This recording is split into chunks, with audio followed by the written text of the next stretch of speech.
मैं आपको दिखाता हूं कोरोना होता कैसा है। आप अखिलेश द्विवेदी जी को देख लीजिए।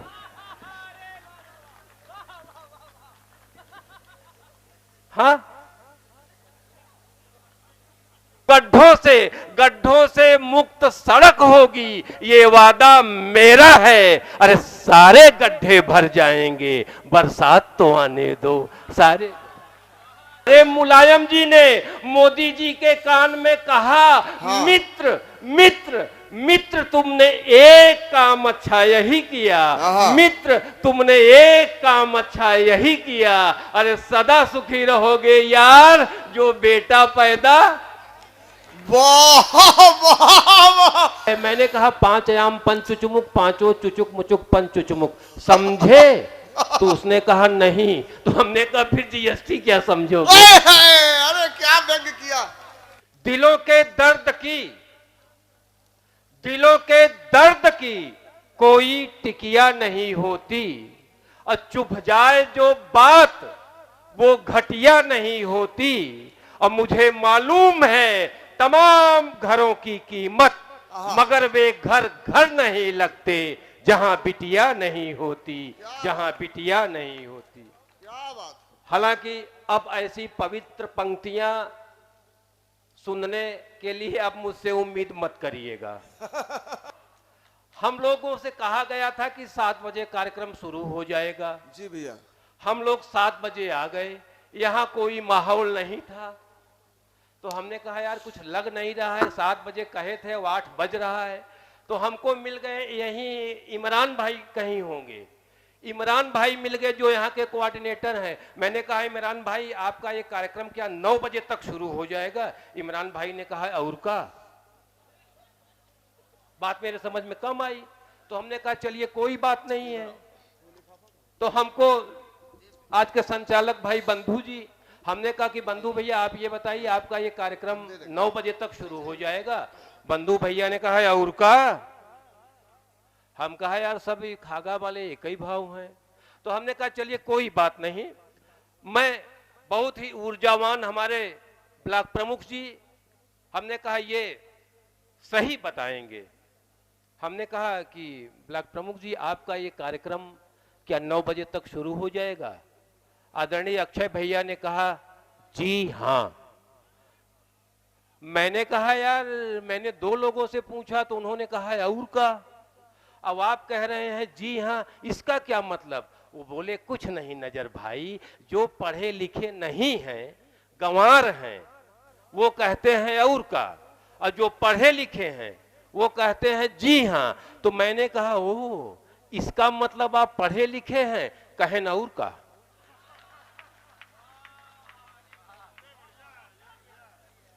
आजकल कोरोना चला है, कोरोना से बहुत परेशान है, हमारा पूरा हिंदुस्तान परेशान है। लेकिन मैं आपको गारंटी देता हूं मित्रों, परेशानी की कोई बात नहीं, क्योंकि एक कोरोना का वायरस हमारे पास है। नहीं, हम बहुत संभाल के रखे हैं। आप सोच रहे होंगे कि कोरोना होगा कैसा, कैसा होगा वो। तो मैं आपको आदरणीय बंधु भाई का आभार व्यक्त करिए कि उन्होंने उनको बुलाया है। मैं आपको दिखाता हूं कोरोना होता कैसा है। आप अखिलेश द्विवेदी जी को देख लीजिए।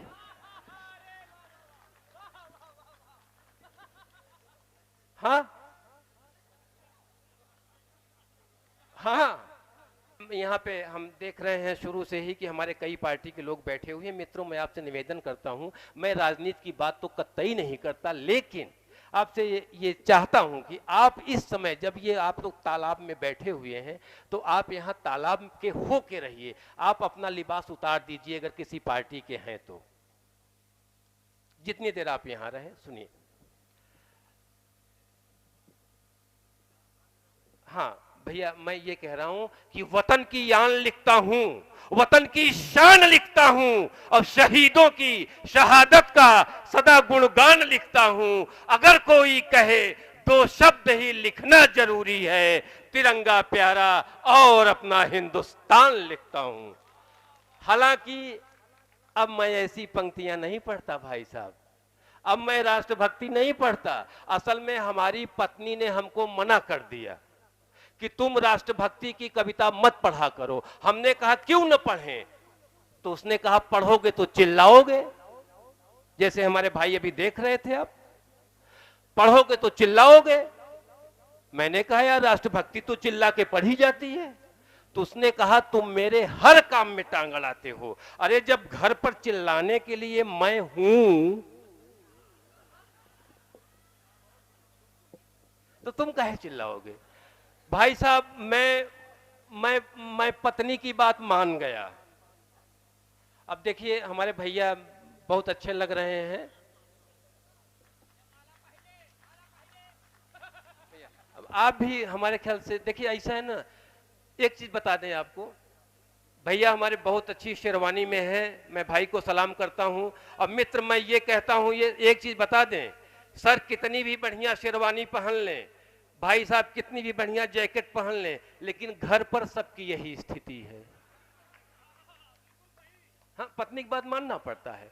सर मैं पत्नी की बात मान गया, लेकिन ऐसा नहीं है कि मैं राष्ट्रभक्ति नहीं पढ़ता हूं, पढ़ता हूं, थोड़ा तरीका बदल दिया। 4 पंक्तियों में देखिए मेरी राष्ट्रभक्ति कुछ अलग टाइप की। सर याद करिए 2017 हमारे यशस्वी मुख्यमंत्री की ताजपोशी के दौरान ही पहले हफ्ते में ही घोषणा हो गई कि 15 जून तक सारी सड़कें गड्ढा मुक्त हो जाएंगी।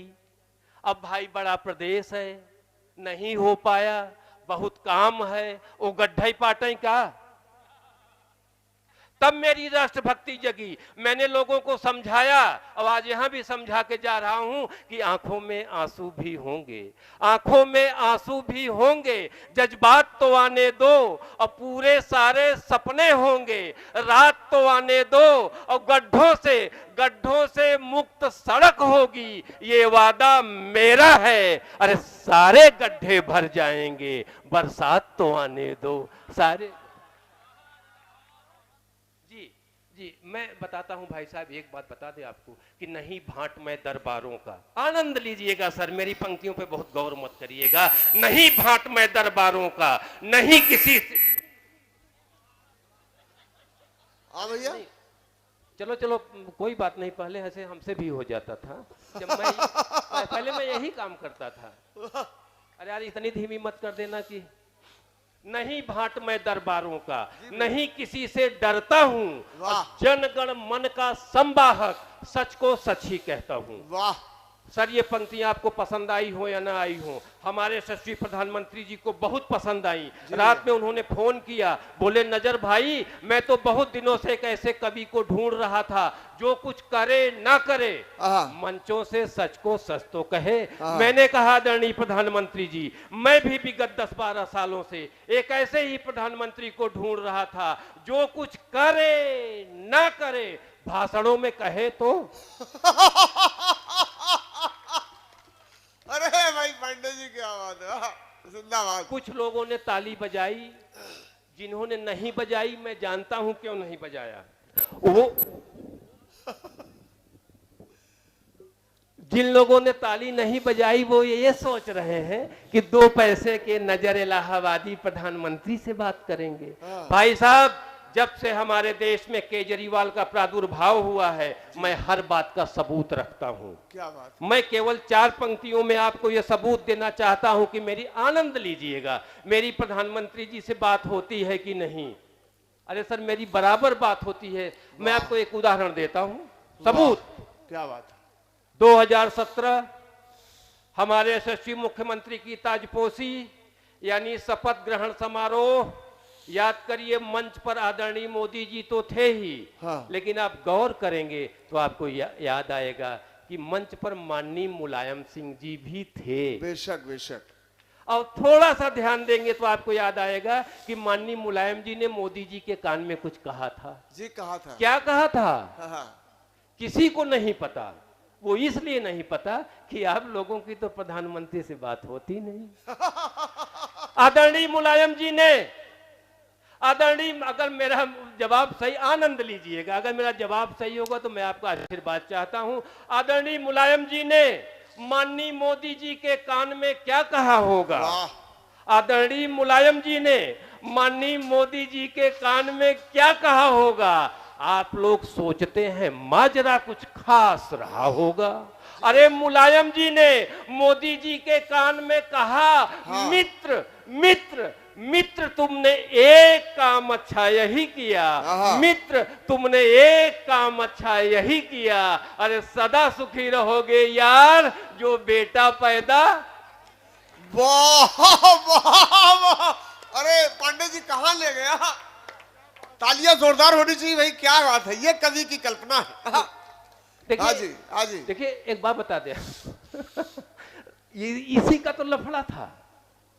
हाँ यही कहा था। वाह वाह। देखिए हमारे बहुत शायर बचे हुए हैं, मैं हाँ। आपको बहुत देर नहीं झिलाऊंगा। एक जी। बात आपको बता दूं, जी, अब जी। जैसे इलाहाबाद में मुझे लोग जानते हैं, ये अलग बात है कि अखिलेश द्विवेदी को देश में जानते हैं, हाँ। हमें इलाहाबाद में ही जानते हैं। जैसे ही मैं मोहल्ले से निकलता हूं भैया, तो हमसे लोग पूछने लगते हैं कि नजर भाई ये क्या है, ये क्या है, ये क्या है। वाह। मैं आपको केवल सर एक बात बताता हूं। अभी एक लड़के ने पूछा, लड़का क्या दुकानदार है, उसने कहा नजर भैया ये जीएसटी क्या है। मैंने कहा जीएसटी वही है जो केंद्र सरकार ने एक अच्छा सा टैक्स लगाया है, और क्या है। जी भैया। सर ये मैं आपसे निवेदन करना चाहूंगा, मुझे बिल्कुल मत सुनिएगा, लेकिन ये सुन लीजिए, क्योंकि ये दुनिया में केवल नजर इलाहाबादी ही कह पाते हैं और दूसरा कोई कह भी नहीं पाता। उसने कहा जीएसटी क्या है, मैंने कहा जो केंद्र सरकार ने एक टैक्स लगाया है वही है। उसने कहा नहीं आप व्यंगकार हैं, अपनी भाषा में बताइए। मैंने कहा 5 आयाम पंचुचुमुक, पांचों चुचुक मुचुक पंचुचुमुक। मंच भी सुन ले। ये कौन सा मंत्र? मैंने पंडित जी? उन्हें जीएसटी क्या है, मैंने कहा 5 आयाम पंचुचुमुक, पांचों चुचुक मुचुक पंचुचुमुक, समझे? तो उसने कहा नहीं। तो हमने कहा फिर जीएसटी क्या समझोगे? अरे क्या व्यंग किया, अरे क्या बात। देखिए भाई साहब आप जानते ही हैं कि मैं पत्नी की बात मानता ही हूँ। जी जी। आप लोग भले हैं कि पत्नी को केवल घर में झेलते हैं, हाँ। मैं तो बाजार में भी भाई साहब झेलना पड़ता है। सुनिए, हम भी गए नहाने संगम क्या बतलाएं आपसे, हम भी गए नहाने संगम क्या बतलाएं आपसे, पत्नी ने था ठेल दिया हम गए न अपने आप से। अरे है क्या और बात। घर से दोनों पैदल निकले, रिक्शा एक पकड़ना था। प्रमुख जी बहुत ध्यान से सुन रहे हैं। घर से दोनों पैदल निकले, रिक्शा एक पकड़ना था। पहुंच रेलवे स्टेशन पर किसी ट्रेन में चढ़ना था। क्या और बात। पत्नी के तन पर सोने के गहने 20 तोले थे, वाह। और मेरे सिर पर गठरी, हाथ में 2-2 झोले थे। क्या बात है, वाह। और जोर जोर चिल्लाकर रिक्शा हम रुकवाते थे। जी भैया। जोर जोर चिल्लाकर रिक्शा हम रुकवाते थे, पर देख हमारी पत्नी को सब भागे भागे जाते थे। अरे रिक्शे की पूरी सीट भी उसको पड़ती छोटी है, क्या बतलाऊं मेरी पत्नी मोटी से भी मोटी है। क्या बात है। एक बेचारा रिक्शा वाला, एक बेचारा हिम्मत कर बोला चलो चलेंगे हम, एक बेचारा हिम्मत कर बोला चलो चलेंगे हम, पर इनका भाड़ा भैया किलो मिलेंगे हम। क्या बात है। और एक शर्त है और हमारी, एक शर्त है और हमारी, तभी हम चल पाएंगे, पीछे पीछे तुम ठेलोगे, हम हैंडल केवल घुमाएंगे। और दोनों मिलकर उसे चढ़ाए, मैं और रिक्शा वाला दोनों मिलकर उसे चढ़ाए। अब बंधु भैया इसे देख रहे हैं, ये सोच रहे हैं कि हाय वहां चढ़ाने में हम क्यों नहीं हुए। भैया बड़ी मेहनत करनी पड़ेगी। जी भैया। तो दोनों मिलकर उसे चढ़ाए, चढ़ी न अपने आप से, हम भी गए नहाने संगम क्या बतलाएं आपसे। अंतिम 6 पंक्तियां। जी भैया स्वागत। अंतिम 6 पंक्तियां। ये सब सुनने के लिए बैठे हैं, नो प्रॉब्लम, पढ़िए। भाई साहब मेरे पिताजी जब से रिटायर हुए हैं, हाँ। वो अपना सारा फंड पेंशन जाते हैं आश्रमों में, मठों में, साधु साधुआइन जोगी जोगन योगी योगन उनके ऊपर खर्च करते हैं। क्या बात। मुझे बड़ा अच्छा लगता है। जी भैया। लेकिन मेरे पिताजी 2 साल से बहुत परेशान हैं। बोले नजर अब क्या होगा। हमने कहा पिताजी हुआ क्या। बोले यार मैं जिस आश्रम में जाता हूँ, जिस मठ में जाता हूँ, वहाँ के जोगी जोगन साधु साधुआइन पता नहीं कहाँ चले गए, कोई मिलता नहीं। जी भैया। हम कहा पिताजी लायक पुत्र हूं, पता करता हूं। सर केवल 6 महीने लगे पता करने में। मेरी अंतिम पंक्तियां होंगी ये आज की। स्वागत दिया। अगर मैंने सही ढूंढा हो कि कहाँ गए ये साधु जोगी जोगन, तो आपका आशीर्वाद मैं चाहता हूं कि मैंने पता लगाया कि राजनीति ने संतों का कर डाला बंटा धार। आहा। राजनीति ने संतों का कर डाला बंटा धार। जी भैया। और योग गुरु को पड़ी पहननी शिष्या की सलवार। योग गुरु को पड़ी पहननी शिष्या की सलवार। और वही गुरुजी, अरे वही गुरुजी बेच रहे हैं केश कांति अब तेल। वही गुरुजी बेच रहे हैं केश कांति अब तेल। और एक शिष्या के चलते बापू काट रहे हैं जेल। बड़े बुद्धिमान हो आप लोग भाई, कविता मैंने लिखी, पढ़ा आप लोग रहे हो। तो वही गुरुजी बेच रहे हैं केश कांति अब तेल। और एक शिष्या के चलते बापू काट रहे हैं जेल। और राधे माँ के घन चक्कर में साधु संत महंत। और राम रहीम का लगता हो गया है अब अंत। एक जोगन तो बनी मंतरी, एक जोगन तो बनी मंतरी, एक हुई बेकार। अब अपना जोगी चला रहा है यूपी की सरकार। सरारा, क्या बात है।